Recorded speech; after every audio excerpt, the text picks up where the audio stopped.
I don't exist on LinkedIn anymore. Google my name and you'll find a mechanic in Phoenix and some guy who died in a fishing accident in Alaska. That's exactly how the Department of Defense wants it now. My name is Andrew Sullivan. I'm 47, and until 6 months ago, I was the Chief Security Officer at Atlantic Defense Systems, one of the biggest defense contractors on the East Coast. 20 years in the Navy taught me that rules aren't suggestions.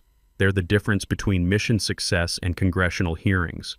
Nuclear submarines don't tolerate shortcuts, and neither should national security.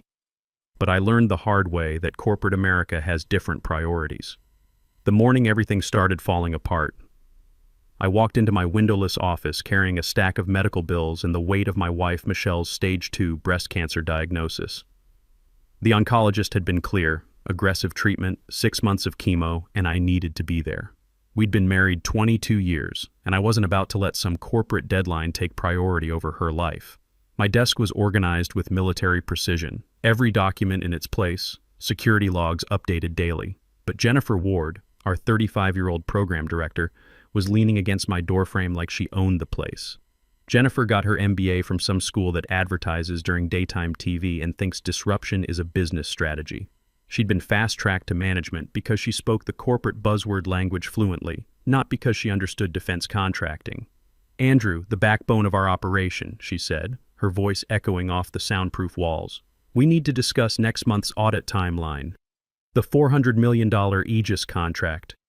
Corporates breathing down my neck about the DCSA review schedule.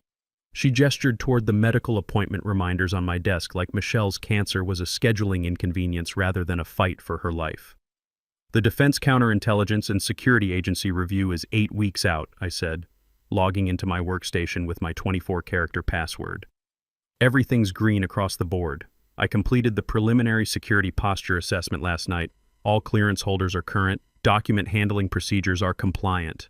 Right. "You're thorough," she laughed, but it sounded forced, like someone practicing for a performance. "But here's the thing. Corporate's concerned about operational continuity. With Michelle's treatment schedule and your potential family leave, we can't have our CSO unavailable during a federal audit. This contract keeps 2,000 people employed."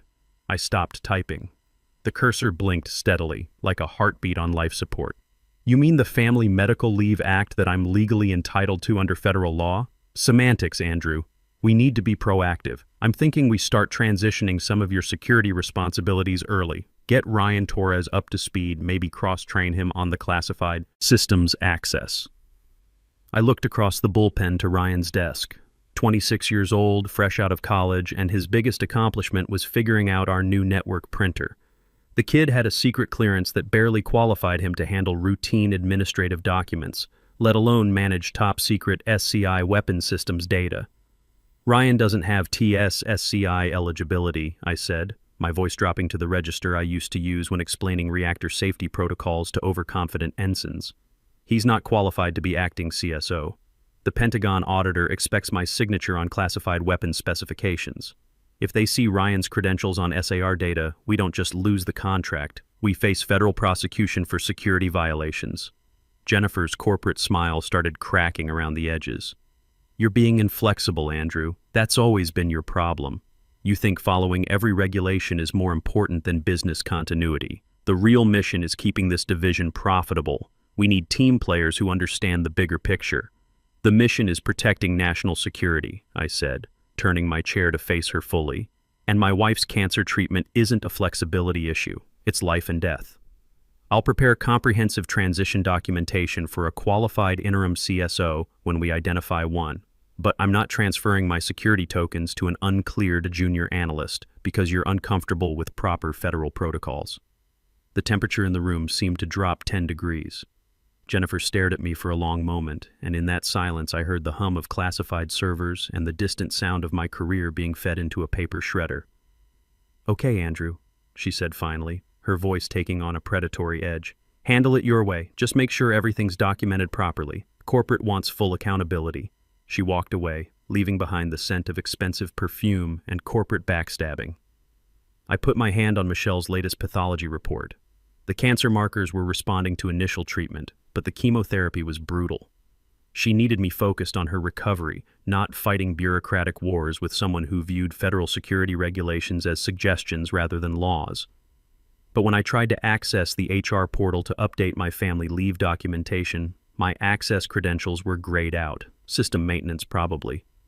Though in the defense contracting world, there are no coincidences. Only attack vectors you haven't identified yet. I spent the rest of that day doing what 2 decades in the Navy had trained me to do. I documented everything. Every email exchange, every conversation, every time Jennifer looked at me like I was the problem instead of the solution. In submarine warfare, intelligence preparation saves lives. In corporate warfare, it saves careers. What I didn't realize was that Jennifer had already made her decision, and the next 8 weeks would test everything I'd learned about fighting, battles where the rules of engagement weren't clearly defined. The following week, the office atmosphere shifted from passive-aggressive to something that felt like being under surveillance in a hostile foreign country. It wasn't anything you could document for HR, just the kind of psychological warfare that corporations excel at when they want someone gone. When I walked into morning briefings, conversations would die mid-sentence. When I sent routine requests for updated security documentation to the proposal team, I'd get read receipts but no actual responses. People whose clearance applications I had personally shepherded through the federal approval process were suddenly treating me like I carried some contagious disease. I sat in my ergonomic chair, currently the only thing in the building providing any support, and reviewed the DCSA audit preparation checklist. 8 weeks wasn't a luxury timeline, but it was workable if everyone did their jobs properly. The problem was that properly and Jennifer Ward's management style existed in parallel universes. Michelle's first chemotherapy session was scheduled for the following Tuesday. I'd blocked my calendar and submitted the family leave documentation through proper channels, or tried to. My HR system access was still mysteriously malfunctioning, which meant I couldn't officially file the paperwork that would protect my job while I took her to treatments. That's when Jennifer called the friendly check-in meeting. Outlook pinged with a calendar invite that looked innocent enough. Subject: Operational Continuity Planning Session. Location: Conference Room B. Attendees: Jennifer Ward, Craig Martinez, HR Director, and me. No agenda attached, which in corporate speak translates to ambush incoming. I'd learned in submarine warfare that meetings without agendas are usually torpedo attacks disguised as diplomatic discussions. Conference Room B was Jennifer's territory, all glass walls and corporate motivational posters about excellence and synergy. She wasn't alone. Craig Martinez sat beside her like a loyal attack dog. Craig had been with the company for 15 years, long enough to perfect the art of protecting corporate interests while maintaining plausible deniability about employee rights. "Andrew, thanks for making time," Jennifer said, gesturing to a chair positioned noticeably lower than theirs, a classic power play I'd seen admirals use on junior officers. "We wanted to discuss transition planning." I remained standing. 20 years of Navy training doesn't evaporate because some corporate climber thinks furniture psychology will intimidate me. "We're genuinely concerned about you," Craig chimed in, his voice dripping with the kind of fake sympathy HR people learn in special workshops. Jennifer mentioned Michelle's diagnosis. "We want to ensure the company supports you while maintaining operational readiness." "My family leave request is straightforward," I said, keeping my tone professional. "Documentation follows federal guidelines. What specific concerns do you have?"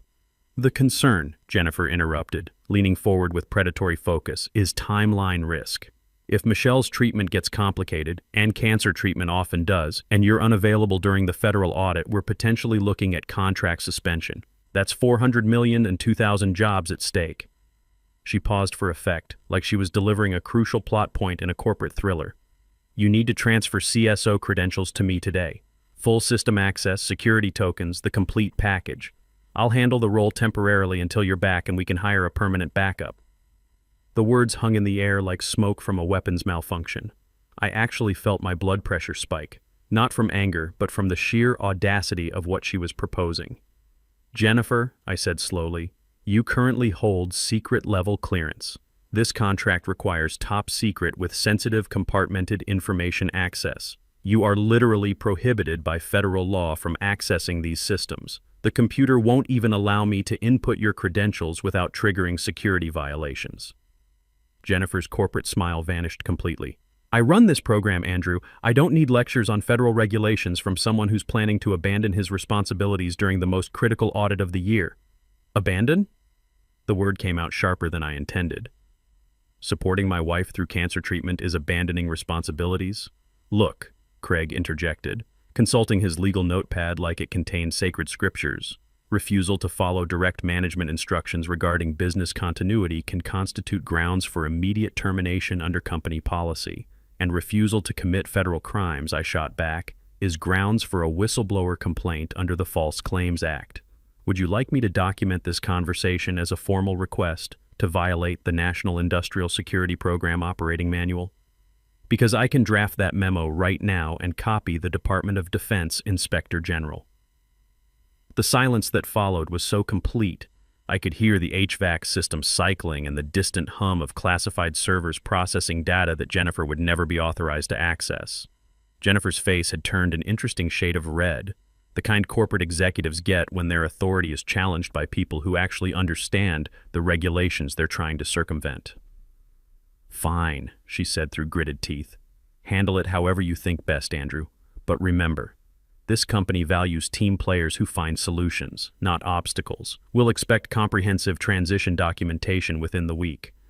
I walked out of that conference room knowing I'd won a battle but probably lost the war. Jennifer wasn't the type to accept defeat gracefully, and Craig was already mentally drafting the termination paperwork that would make my firing look legitimate on paper. Back at my desk, I tried logging into the main server to back up my email correspondence from the meeting. Access denied. Account suspended pending administrative review. Contact your system administrator. They were systematically cutting my digital lifelines, isolating me from the very systems I was supposed to be protecting. Classic corporate warfare. Deny access, create documentation gaps, then claim incompetence when the victim can't perform their duties.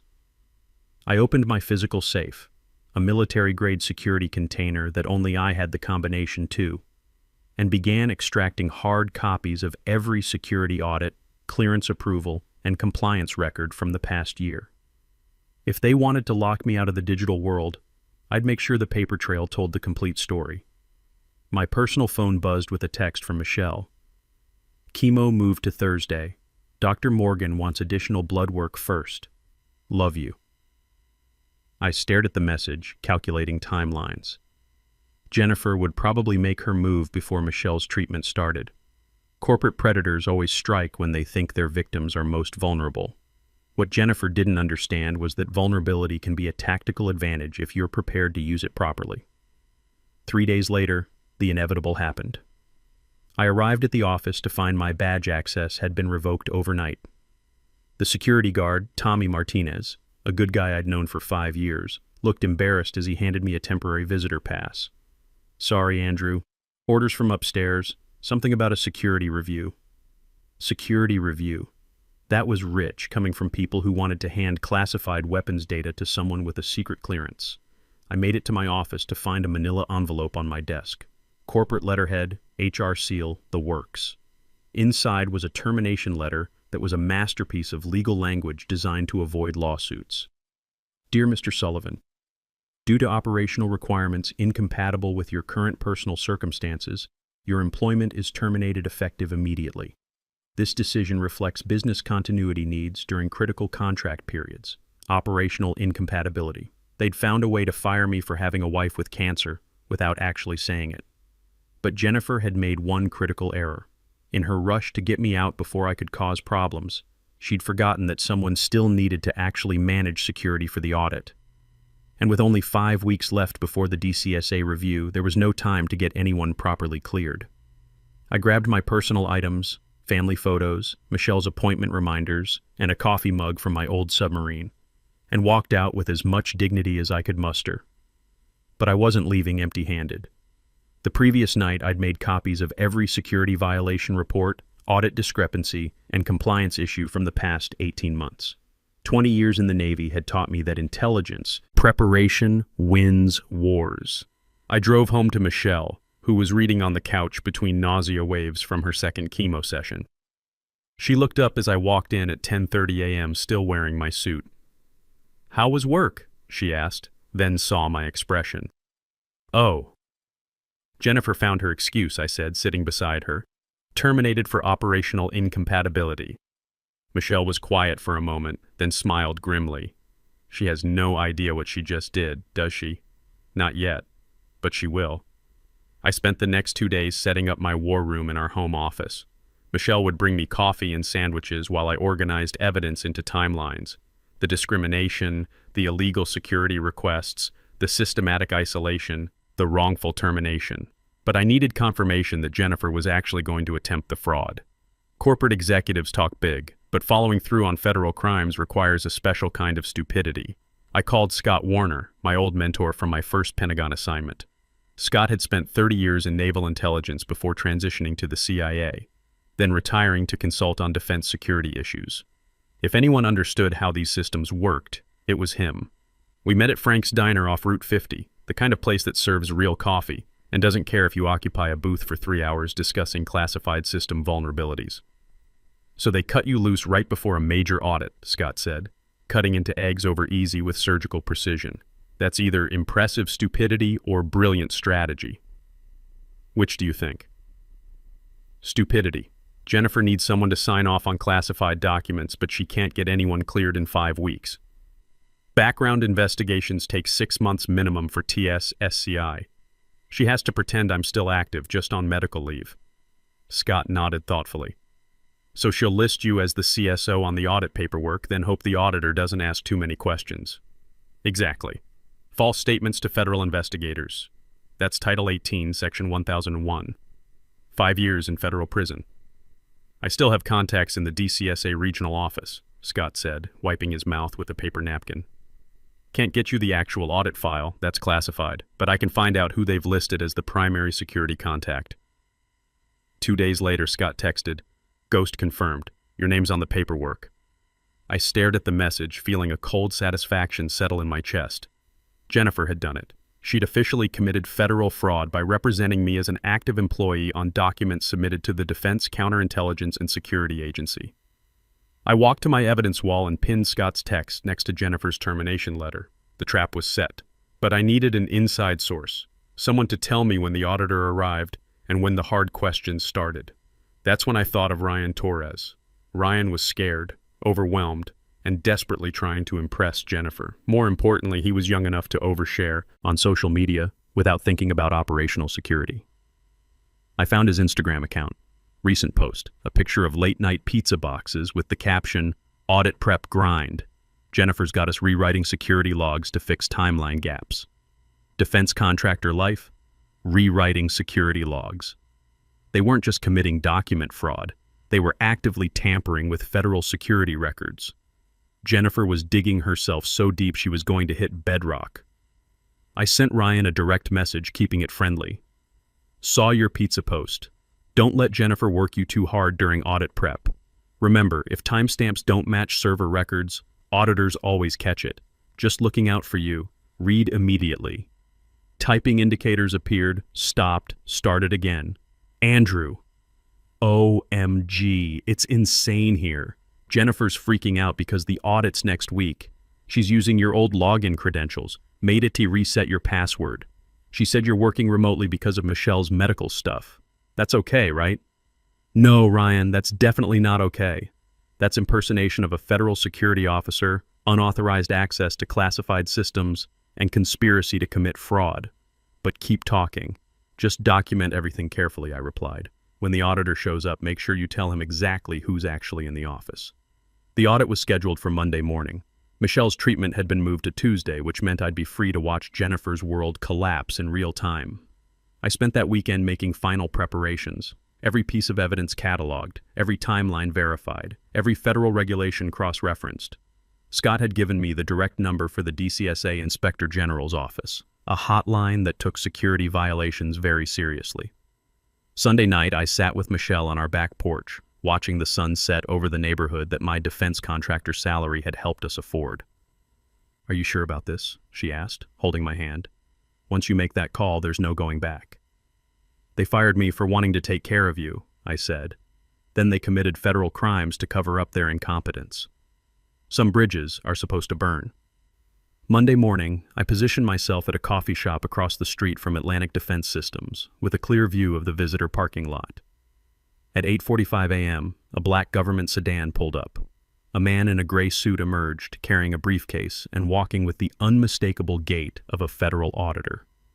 Agent Lance Cooper. I recognized him from previous audits. He was known for being thorough, methodical, and completely intolerant of security violations. Jennifer was about to meet her match. My phone started buzzing at 9:15 a.m. Ryan's messages were coming in like battlefield reports. Cooper's here. Jennifer's sweating through her blazer. They're in conference room B reviewing documentation. 9:45 a.m. Document review phase. Cooper's asking about security log discrepancies. Jennifer keeps saying, it's software issues. 10:30 a.m. Cooper's not buying the software excuse. He's asking detailed questions about access protocols. Jennifer looks like she's about to throw up. 11 a.m. This is it. Cooper just asked to speak directly with the chief security officer. Jennifer said you're working remotely due to family medical issues. She's giving him your old desk phone number. My heart rate spiked. Jennifer was about to cross the final line, impersonating a federal security officer during an official investigation. Instead of calling the Inspector General hotline, I did something more elegant. I called the main facility number. Atlantic Defense Systems, security desk, Tommy answered. Tommy, it's Andrew Sullivan. I think I left some personal items in my office. Could you transfer me to conference room B? I need to clarify something with whoever's in there. Sure thing, Mr. Sullivan. Hold on.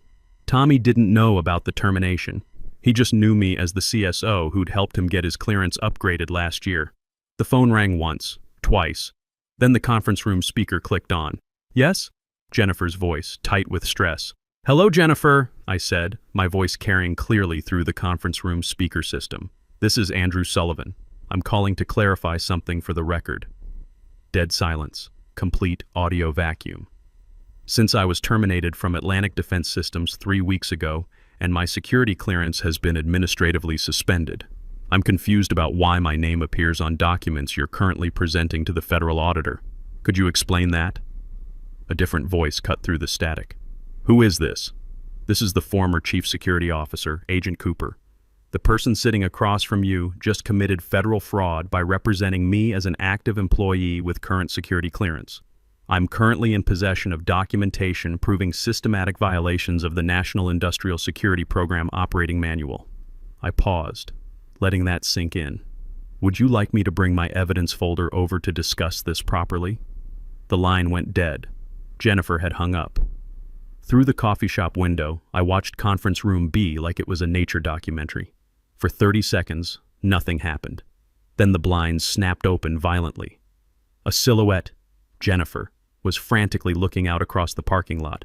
I raised my coffee cup in a small salute. My phone erupted with messages from Ryan. Holy shit, Andrew, what did you do? Cooper just slammed his folder shut. He's on his phone with someone. Looks like FBI. Jennifer's face is completely white.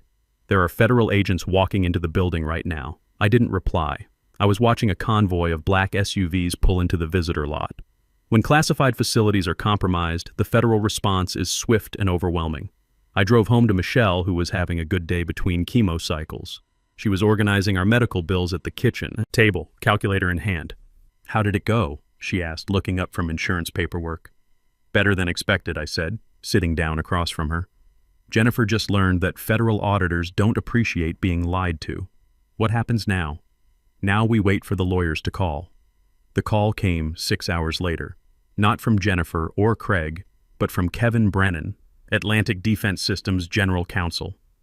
His voice sounded like he'd been gargling gravel in panic. Mr. Sullivan, this is Kevin Brennan representing Atlantic Defense. We need to discuss the events of this morning. Which events specifically? I asked, putting the phone on speaker so Michelle could listen. The part where your program director committed federal fraud, or the part where she impersonated a security officer during a federal investigation. There seems to have been a misunderstanding about your employment status. Mr. Brennan, I'm currently holding a termination letter dated 3 weeks ago. Unless Atlantic Defense has invented time travel, there's no misunderstanding about my employment status. Long pause. Legal wheels turning. We'd like to discuss a resolution, perhaps reinstatement, back pay, a comprehensive settlement package. I looked at Michelle, who was smiling despite her fatigue from treatment. Mr. Brennan, I'm on family medical leave caring for my wife. You can discuss settlements with my attorney. I'll have him call you. I hung up and immediately dialed Brian Mitchell, a former JAG officer who specialized in whistleblower cases. Brian had helped 3 other defense contractors navigate federal fraud investigations. He understood both the military mindset and corporate desperation. We met the next day while Michelle was at treatment. Brian reviewed my evidence with the methodical precision of someone who'd prosecuted court-martials. "Andrew, this isn't just wrongful termination," he said finally. "This is a textbook False Claims Act case. Your former employer made false statements to obtain federal contracts. The potential recovery could be triple damages. As the whistleblower, you're entitled to between 15 and 30% of whatever the government recovers." What kind of numbers are we talking about? Conservatively? The $400 million contract will be suspended pending investigation. If they determine systematic fraud, which seems likely given the evidence, we could be looking at $50 to $100 million in penalties and recoveries. The math was staggering. Even at the low end, my whistleblower percentage would secure Michelle's treatment and our family's future. 6 months later, I was sitting in my new office, a converted bedroom in our house that served as headquarters for Sullivan Security Consulting. Michelle's cancer was in remission, and my veteran-owned business was thriving. Turns out, defense contractors really want security advice from someone who's seen what happens when you cut corners. The final settlement had been everything Brian promised. Atlantic Defense Systems paid $85 million in penalties and damages. My whistleblower award was $22 million. But more importantly, Jennifer Ward was permanently barred from working in defense contracting, and new federal guidelines now required redundant security officer coverage during family medical leave. My phone rang. Another prospective client, a senior engineer at an aerospace firm who was being pressured to approve faulty wing components. "Don't sign anything," I told him. "Start documenting everything. Date, time, who was present. Email summaries to your personal account. And remember, your integrity is worth more than their convenience." The Andrew Protocol was becoming standard procedure in my corner of the defense world. That evening, Michelle and I sat on our back porch, watching the sunset over the neighborhood that whistleblowing had secured. She was cancer-free, and I was building something meaningful from the wreckage of Jennifer's arrogance. "Any regrets?" Michelle asked. I thought about Jennifer, last I'd heard working as a junior analyst at a small consulting firm, her security clearance permanently revoked. I thought about Atlantic Defense, now operating under federal oversight after losing their facility clearance. "None," I said. "Some bridges deserve to burn. The $400 million contract was history. The corrupt executives were gone. Justice had prevailed. And me? I was just getting started.